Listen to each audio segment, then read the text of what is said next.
Hello বন্ধুরা, পৌষ পার্বণের অনেক অনেক ভালোবাসা রইল আপনাদের সকলকে। আপনারা সবাই খুবই ভালো থাকবেন, সুস্থ থাকবেন, আর অনেক অনেক পিঠে বানিয়ে খাবেন বাড়িতে। আমি দেখেছি আজকাল সবাই অনেক রকমের পিঠে বানায়, খুবই ভালো লাগে দেখতে। আর সেরকম একটা বাড়িতে তো ট্রাই করা হয় না, বাট এবারে ভাবছি ট্রাই করব। এত রকম পিঠে আগে তো কখনো দেখিনি, তো এখন ফোনের মাধ্যমে অনেক কিছুই দেখছি, শিখছি, খুবই ভালো লাগছে। তো এখানে আমরা কিন্তু পৌষ পার্বণ উপলক্ষে এই চুষি পিঠে কেটেছিলাম কটা, আর দুধ পুলি বানিয়েছিলাম। এই দিয়ে বেশি কিছু আর করিনি। পাটিসাপটা করতে জন্য ট্রাই করেছিলাম, বাট ওঠেনি সেরকম একটা, কেন জানি না।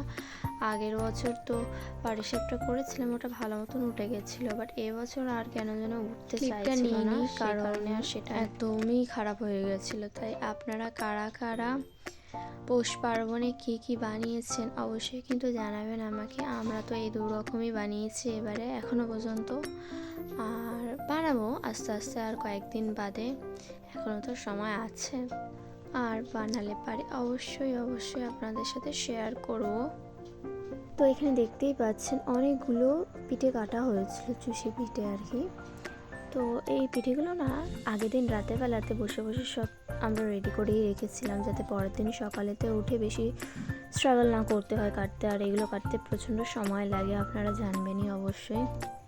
তো এখানে দুধটা ফুটিয়ে নিয়ে তার মধ্যে গুড় দিয়েও ফুটিয়ে নেওয়া হয়েছে। চালের গুঁড়ি মাখা হচ্ছে। এই চালের গুঁড়িটা মাখা হলে পরে এটা দিয়ে আমরা পুলি পিঠে বানিয়ে রাখবো, যেটা রাতের বেলাতে করা হবে।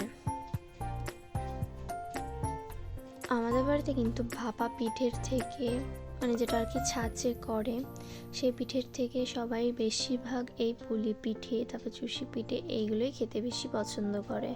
আর আমিও পছন্দ করি খুব। আর ভাপা পিঠেটা হলে ওই খুব জোর ধরুন 1-2 খাওয়া হয়, কিন্তু একদম গরম গরম যখন ভাজছে তখনই সেটাই খেতে বেশি ভালো লাগে। তো এখানে দেখতেই পাচ্ছেন আমি আর লোভ সামলাতে পারছি না। দুপুরে ভাত খাওয়ার পরও আমার যেন কেমন, মানে মনের মধ্যে একটা আশা রয়ে গেছে যে আমার বাড়িতে তো পিঠে রয়েছে, খেয়েই নি। তাই একটুখানি নিয়ে খেয়ে নিয়েছি সাথে সাথে আমি।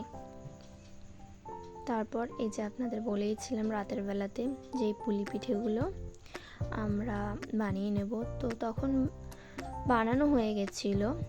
বানানোর পর এই যে ভাপে দিয়ে নিয়ে তারপর আমরা একে একে এগুলো দুধে ছেড়েছিলাম।